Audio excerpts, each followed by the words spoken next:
Well, finally, we have this cancer study done and published in a journal, and I will put that link down below. Many of you have contributed to this cancer study that we did in Europe. It was a study done on mice.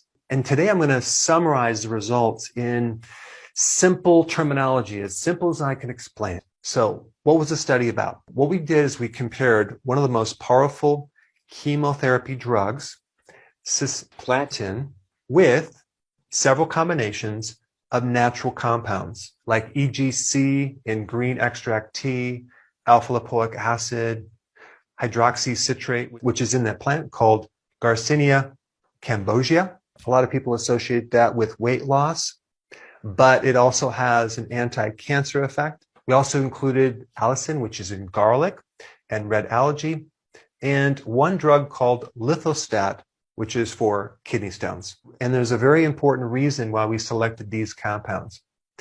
There is an Achilles heel for cancer cells, okay? An Achilles heel is a concept to describe, despite something being strong, there's a weak link or a vulnerability that ends up in a downfall of something.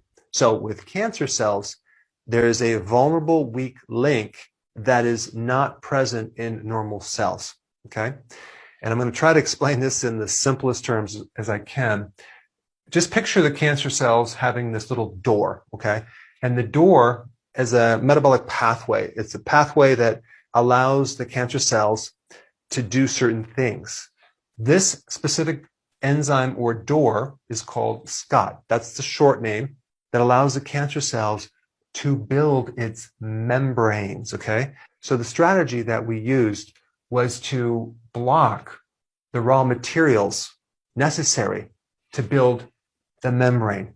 We did not try to starve off the fuel for cancer. We just focused on inhibiting the formation of a cancer cell's membrane, because without that membrane, the cancer cells can't grow. So we selected mostly natural things that inhibit SCOT, inhibit this enzyme. And we found some very interesting things, okay? Not only did the results end up being 70% of what this powerful chemo drug did, let's just say that this drug killed 100% of all the cancer cells, right? Well, various combinations of natural compounds killed 70% of those cancer cells.